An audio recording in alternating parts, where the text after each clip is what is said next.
বাড়াবো নাকি? কিন্তু খায়ের ভাড়াটা কাদের বল? দীপিকা বন্ধুরা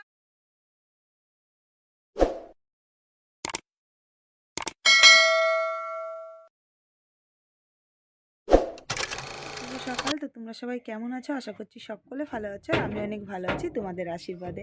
আজকে একটা নতুন রকমের ব্লগ ভিডিও নিয়ে চলে এসেছি তোমাদের কাছে। তো স্কিপ না করে পুরো ভিডিওটা দেখবে।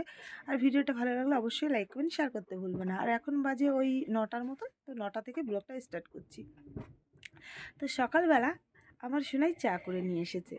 রান্নাবান্নাও হয়ে গেছে, জমিতে লিভার গেছে, তো এই কারণে সকাল সকাল রান্নাবান্না হয়ে গেছে। কিন্তু এত সকালে তো ভাত খাওয়া যাবে না।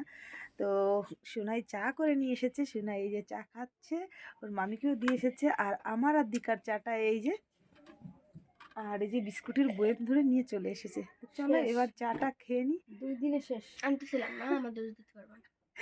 দিকা শেষ করে গেছি। দিকা বলছে বিস্কুটের বয়েম শেষ। এবার সোনাই বলছে আমার দোষ কিন্তু দিতে পারবা না, আমি কিন্তু বাড়িতে ছিলাম না। শেষ করে গেছে। তো দাদা এক বয়েম বিস্কুট কিনে নিয়ে এসেছিল। বিস্কুটের বয়েমটা যদিও আমি নিয়ে এসেছিলাম, কিন্তু বিস্কুটটা আমি একটাও খাইনি। বৌদিকে যেদিন ডাক্তার ওদিকে কথা বলতে বলতে তোমাদের সঙ্গে চাটাই পুরো ঠান্ডা হয়েছে। তারপরে ভাবলাম যে আগে চা বিস্কিটটা খেয়ে নিই, তারপরে তোমাদের সঙ্গে কথা বললাম। বিস্কুটটা কিন্তু দারুণ টেস্ট ছিল। একটা খেলাম তো খেয়ে মন ভরলো না, মনে হচ্ছিল আরও খাই আরও খাই। তারপরে বয়েমের মুখটা খুলে আরও দুটো বিস্কুট বের করে নিলাম।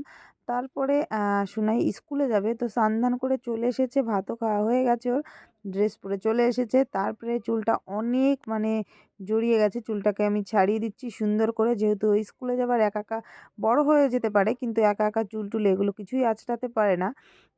ওগুলো যদি ভালো করে একটু আঁচড়াই দিই তাহলে সেটাই আর কি ভালো হয়। ওর একা একা আঁচড়াতে গেলে নয় নিচে রেখে দেয়, মানে জড়া বেঁধে থেকে যায় আগায়, আর ভালো করে আঁচড়িয়ে নেয় না। তো তারপরে আমি চুল টুল সুন্দর করে আঁচড়িয়ে দিয়েছি। আর আজকে ওর রেজাল্ট দেবে, ও এখন স্কুলে যাবে। তো ওর দিদিদের জন্য ওয়েট করছে, দিদিদের সঙ্গে স্কুলে যাবে। তো দিদিরা রেডি হয়ে গেছে, এবার দিদিদের বাড়ি চলে গেল। তো তারপরে এখন বেশ টাইম হয়ে গেছে, আর অনেকটা খিদেও পেয়ে গেছে, তাই ভাত বেড়ে নিয়ে বসে গেছি ভাত খাওয়ার জন্য। বৌদির খাওয়া হয়ে গেছে, আমি আর দিকা বাকি ছিলাম, তো আমি আর দিকা আবার খেয়ে নিচ্ছি।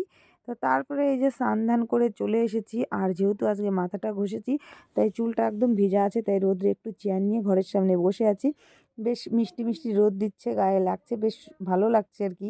আর ঠান্ডার দিনের রোদ তো বুঝতেই পারছো। তো তারপরে ফাইনালি এই যে উঠোনে বসে আছি, আর এই যে আমার ভাগ্নেও বসে আছে, দিকা, আমরা সবাই মিলে বসে বসে আড্ডা মারছিলাম। আর সোনাই বাড়ি থেকে যে চালতেটা পাড়া হয়েছিল, একটা লোকে দেখিয়েছিলাম তোমাদের, তো সেই চালতেটাকে নিয়ে এসেছে। বাড়িতে বসে আর খাওয়ার সুযোগ পাইনি। তো তারপরে এখানে এনে চালতেটা কেটে নিচ্ছে, এবার ও চালতে মাখা খাবে। তারপরে আমি আর দিকা মিলে চলে এসেছি বেগুন খেতে আমাদের।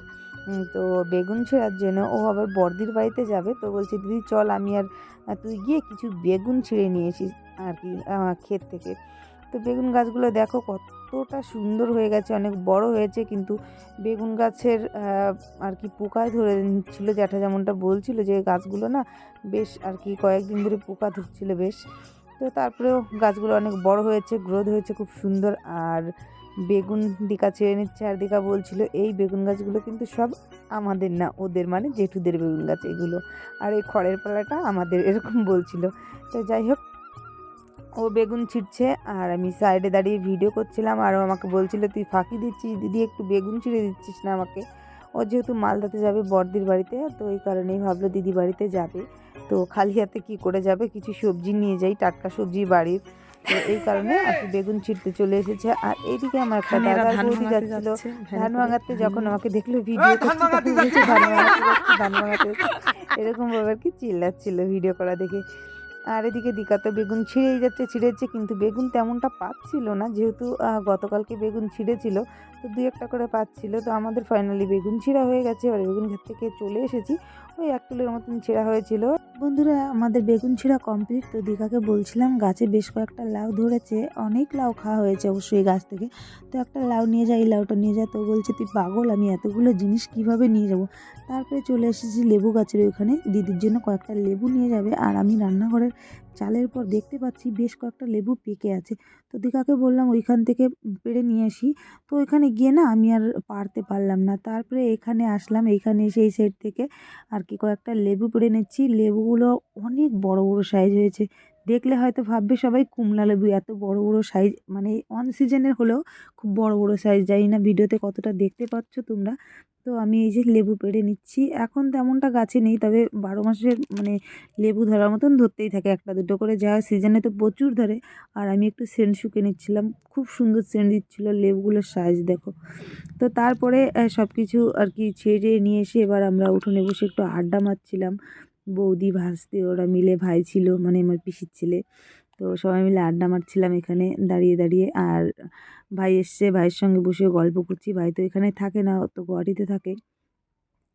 ছোট পিসির ছেলে এটা, আমার বড় আর কি বড় ছেলে ছোট পিসি। তো তারপরে ওকে একটা এই যে খাবার কিনে দিয়েছে, হাওয়াই মিঠাই ভাই কিনে দিয়েছে। তো ওকে বলছিল আর কি করছিল যে আমাকে একটু দে, তো দেবে না, দৌড়িয়ে দৌড়িয়ে চলে এসেছিলো। আর দিকা ওর রেজাল্টটা দেখছিল, মানে ইশিকার রেজাল্টটাও খুব ভালো রেজাল্ট করেছে সেটা দেখছিল। তো তারপরে বলছে মা তোমাকে আরও ভালো করতে হবে, 1-2 নাম্বার এরকম কম পেয়েছিল। তো যাই হোক, তারপরে আমরা যে সবাই মিলে বসে বসে, অনেক দিন পরে ভাই এসছে, ভাইয়ের সঙ্গে বসে আমি, বৌদি, দিকা ওরা সবাই মিলে বসে আড্ডা মারছি। আর এই দিনটা আসলে না, ঠান্ডার দিনে আমরা সবাই মিলে এরকম একটু রোদ্রে মিষ্টি আর কি রোদ পড়ে উঠোনে, তো আমরা সবাই মিলে চেয়ার নিয়ে বসে বসে আড্ডা মারি সবাই আর কি। সব কয়েক বাড়ির কাকিমা জেঠিমা সকলে মিলে আমরা এখানে বসে বসে আড্ডা মারি, বেশ ভালো আর কি টাইম কাটে। তো বন্ধুরা, বিকেলের যে কাজবাজগুলো ছিল সেই কাজবাজগুলো সব সেরে নিয়ে কমপ্লিট করে তারপরে এখন বেশ খানিকটা রাত হয়েছে। ঠান্ডার দিন মানে ওই সন্ধ্যা ঘুরে গেলে বেশ খানিকটা রাত হয়ে যায়। তো তারপরে আমি রান্নাঘরে রান্না করতে চলে এসেছি। আর জানো তো, মা বাড়িতে নেই, তো এই কারণে বাড়ি এসে না মনটাও ভালো লাগছে না। বাড়িতে আসলে মায়ের সঙ্গে দেখা না হলে ভালো লাগে না।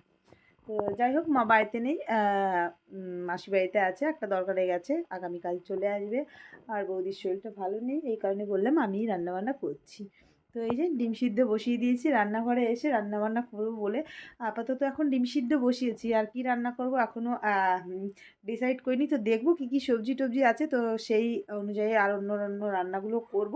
তো এখন আপাতত ডিম বসিয়ে দিয়েছি, ডিমের ঝোল হচ্ছে, এটা তো 100%। তো চলো এবার আর কি কি রান্নাবান্না করবো, রান্নাবান্না একদম জোগাড়যন্ত্র করে তারপর তোমাদের কাছে আসছি।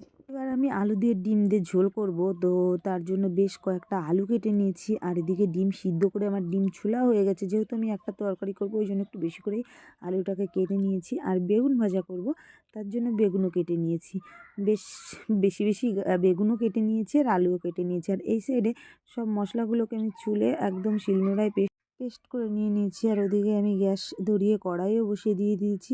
আর কড়াইতে আমি এই যে ডিম সিদ্ধগুলোকে খুব সুন্দর করে ভেজে নিচ্ছি, দেখতে পাচ্ছ।